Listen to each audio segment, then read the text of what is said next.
Nggih matur suwun niki saking Oh alah nggih kula kinten lek anu badhe nyangoni ya. Nah sampeake iki kok ya. Mikir iki sangsaya ora. Nggih, nggih menika mangga saking Nggih iki berhubung Bu Inggi wis munggah. Ya to wis nyangoni. Nggih. Saiki kon medhone hae. Lho piye to? Piye to iki kok ya. Panyunane Bu Inggi rong batu roti kadhe. Panyunanipun napa, Ken? Lestari. Napa Bu? Amit Lestari. Oh, nggih. Lestari. Ngastomik, Bu, ngastomik. Bu Inggi Mas joget Subur nggih. Pripun? mikrofon. Boten. Sedikit. Dawuh. Nggih, mau beri sepatah dua patah. Alah. Oh iya sudah patah-patah ya Bu. Sudah. Ya kita langsung aja langsung mawon nggih Bu. Nggih. Bu Inggi tidak ingin membuat patah-patah.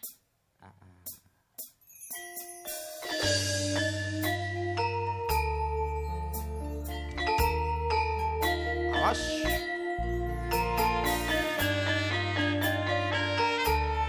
Lelelolole. Niken Salindri.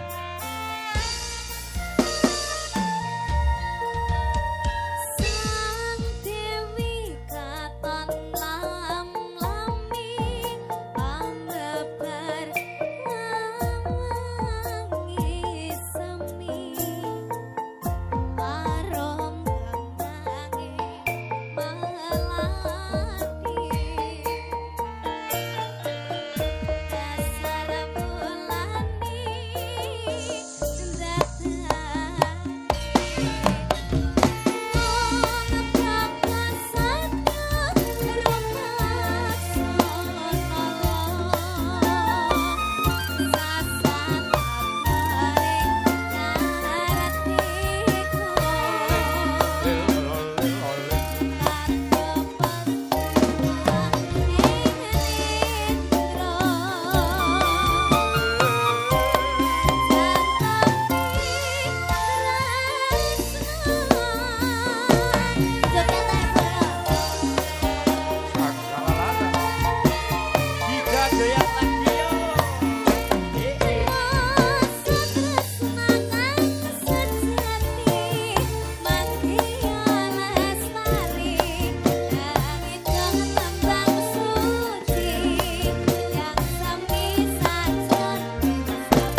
joget sik.